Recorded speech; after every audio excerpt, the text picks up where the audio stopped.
Hello and welcome to another pen video from me, Penultimate Dave.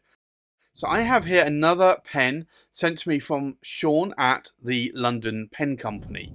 This is the London Pen Company of Ontario in Canada. So I'd like to thank Sean for sending me this pen for review. It comes in this box with the London Pen Company sticker or logo on it. It also comes with a pad of paper, which I'll show you in a little bit. But I will show you I'll show you the pad now. The pad that he sends with the pen is this, and it is a London Pen Company writing pad, but it shows how the nib writes. So let me show you the pen. So this is one of Sean's newer pens, and it comes in this presentation. So you get the pen here, you get a cleaning or polishing cloth, and you also get a London Pen Company sticker as well. So if I remove these out of the way, and I will show you this. So it comes wrapped up nicely. I am going to just unwrap this here, and here you will see this beautiful pen. So this is a Christopher model, but it's the newer Christopher 15. Now, what is different? I know you're going to ask between the Christopher and the Christopher 15. Well, Sean sent me a Christopher as well, so you can see these side by side. Now, the Christopher model here in brown is slightly longer, not by much, but the Christopher 15 is much more girthier. So if you look at the size here, you'll see that the Christopher 15 on the right is much more girthier or wider in diameter. So this is something that I like. I like wider pens. I like more girthier pens. And Sean knows this. So Sean messaged me one day and said, hey, look, I've got the new Christopher 15. Would you like me to send you one for review? And I said, yes, please. And here it is. So this is the 15. Now, he makes these in a lot of different resins. Sean, more lately, has been hand pouring his own resins, which I have liked a lot of the resins that he's actually been pouring and making himself. This one is a Jonathan Brooks resin, and this is the, I guess, world famous, because it's in a lot of pens nowadays, Primary Manipulation. So this is Primary Manipulation 1, or PM1, and you can see here that this is a really lovely sort of oil painting effect. And Sean actually has a bunch of these in the regular Christopher and also the Christopher 15 model. And what Sean tries to do, because each of these pens with the blanks from Jonathan Brooks will come out very different when you turn the pen and when you polish the pen. So the thing that I really like that Sean has been doing is he's been trying to add to his backlog of inventory, so that you can go to his website, you can take a look and see that he may have maybe half a dozen or a dozen with Primary Manipulation blanks, and you can see the different colors. So some may have more blue in it, some may have more green, some may have more red. So it's really good that you can actually go and take a look at the pen and actually choose the pen and buy the pen that you see there in that photo. So that's something that I do like to do myself, because you can say, I want a pen in Primary Manipulation 1, and then it turns out a completely different color to what you was expecting. And it's just because each resin that is poured is going to be different. Like, you're not going to have two resins or two pens look identical. So I do think it is quite important to see the difference between the colors and to be able to choose which one that you would prefer the most. So I really think that's a good thing that Sean is doing. Plus, he is also doing commission work as well. If you want a pen designed or commissioned, then you can go that route as well. but he is adding to a lot of his backlog so that you can just go up to his website and just see a pen you like and then just pull the trigger and buy it. So uh, Sean sent me this pen for review, and I have to say I am really liking this. I'm liking it for a number of reasons.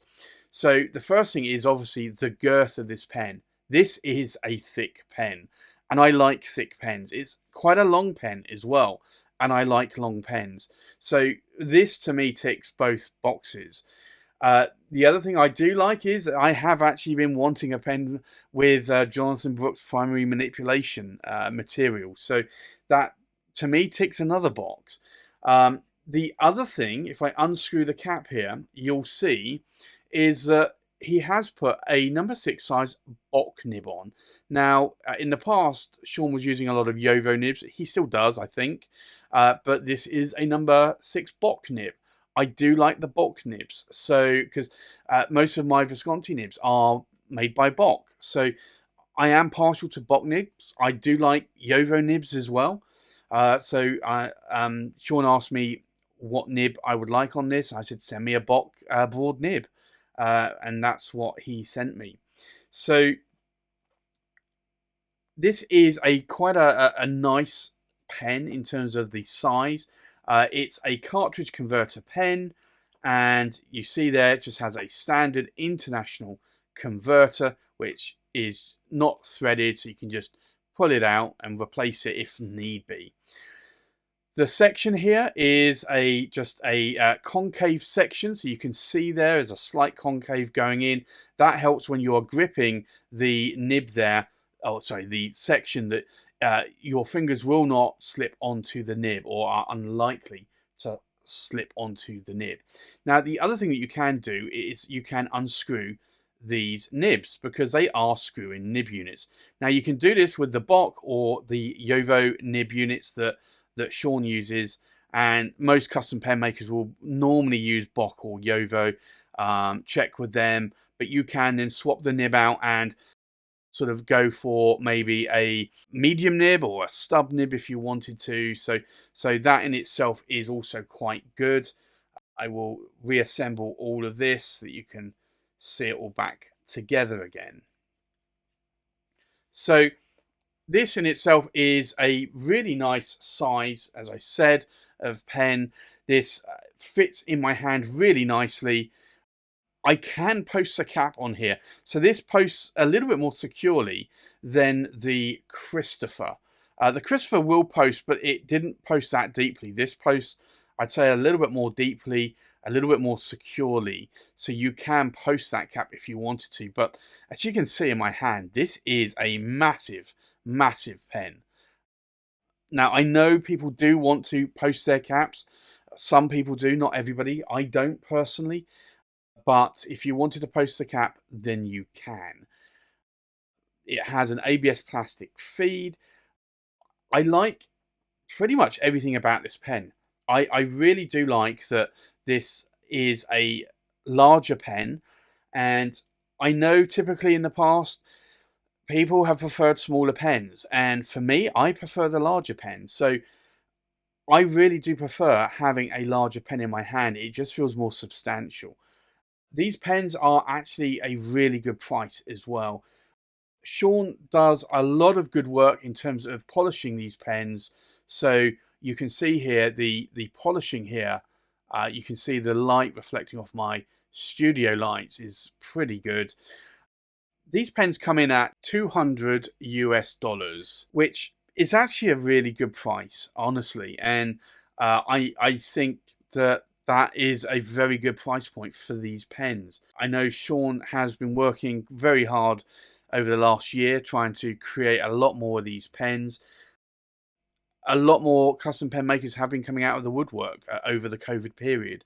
And it's good to see. It's good to see that the fountain pen community is still thriving in times of pandemics, and that we're not, like a lot of other market areas or marketplaces, actually shrinking.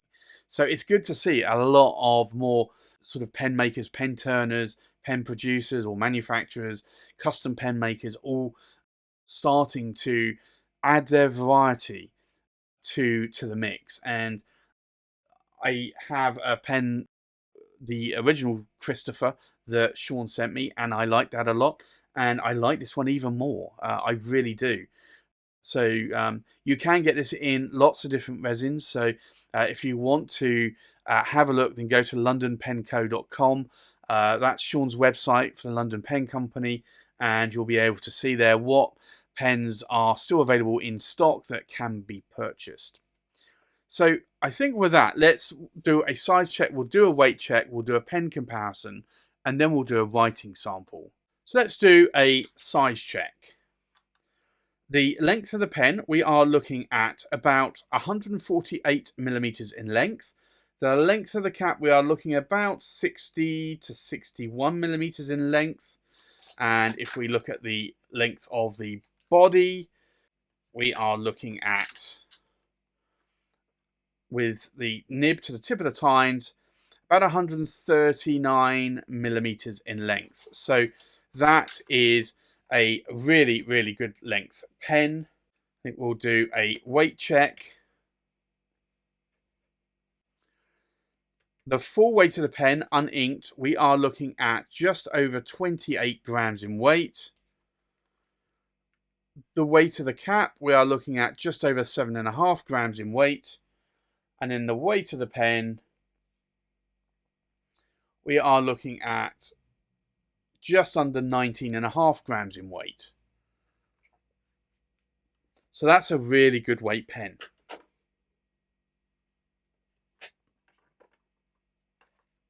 So from left to right, we have an Atelier Lusso Andromeda, and this is in the Dragon. We have a Leonardo Officina Italiana Momento Zero in the Hawaii. We have a Black Robin Pens Iago in the Silver Dust. We have a Sailor King of Pen in the Lucky Charm. We have a London Pen Company, the Christopher in Erinoid Caramel. We have a London Pen Company, Christopher 15, and this is in the Jonathan Brooks Primary Manipulation 1. We have a Visconti Homo Sapiens London Fog, an Edison Pen Company Collier in Antique Marble. We have an Opus 88 Calaro Demonstrator, and we have a TWSBI VAC 700R Iris. So let's do a writing sample. This is the London Pen Company, and it's the Christopher 15, and it's in the Jonathan Brooks, and it's the Primary Manipulation 1. Now this is a broad, and it's a Bock steel nib. Now in terms of ink today, I've actually inked this up with a Diamine ink. This is Diamine, and it's Meadow, which is a lovely grassy green meadowy colour ink. Now in terms of line variation, let's take a look here. You can see it's a steel nib. Now if I try to press a little bit harder, you can get a bit more line variation out of it, but it is a steel nib. It's a Bock nib. If I try to do the figure of 8 and apply a little bit of pressure on the downstrokes, you'll see a little bit more line variation there.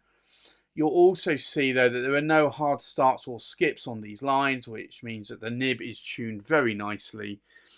Now in terms of wetness of the ink, let's have a look.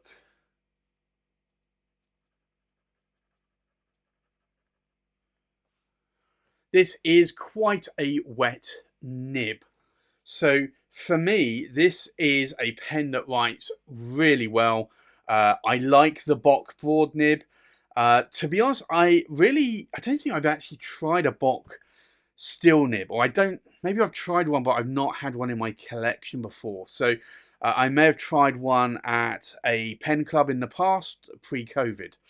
But I've never actually had one to be able to compare it side by side to, say, a Yovo steel nib.